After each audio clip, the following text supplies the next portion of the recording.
There are two identical small holes on the opposite tank containing a liquid. The tank is open at the top. The difference between the holes is small h. As liquid come out of the two holes, the tank will experience a net horizontal force proportional to, ये हमें देखना है किसके proportional है।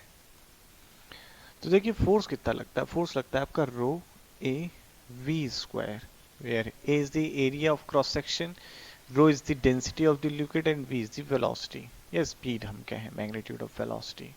अब मान लेते हैं कि यहाँ पर वाटर टैंक का लेवल है तो x यहाँ से बिलो हो गया और दूसरा हो गया आपका x प्लस एच। इस होल से जो स्पीड से लिक्विड निकल रहा है मैंने कह दिया v2 स्क्वायर और इससे निकल रहा है वो v1 स्क्वायर। इसकी वजह से फोर्स इधर की तरफ आएगा, इसकी वजह से फोर्स इधर की तरफ आएगा। तो अगर मैं नेट फोर्स लिखूं तो मैं लिखूंगा F2 minus F1 horizontal force होगा। ये हो जाएगा आपका rho A v2 square minus का v1 स्क्वायर।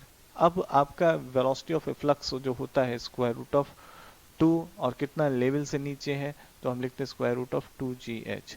तो अगर हम देखें तो नेट जो फोर्स आ रहा है तो उसे लिखेंगे F net is equal to rho A v2 square आपका आ जाएगा 2gh plus x minus 2gh and it is rho 2 rho A G X F net आ गया।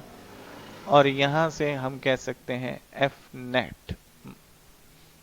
बच्चों यहां पर x होगा, h गलती से मैंने लिख दिया है क्योंकि ये x नीचे है v1, तो v1 की वैल्यू होगी आपकी स्क्वायर रूट ऑफ 2gx और v2 की वैल्यू होगी square root of 2gx plus h। तो यहां पर आएगा h, तो एफ नेट जो होगा आपका प्रोपोर्शनल होगा h के, ऑप्शन बी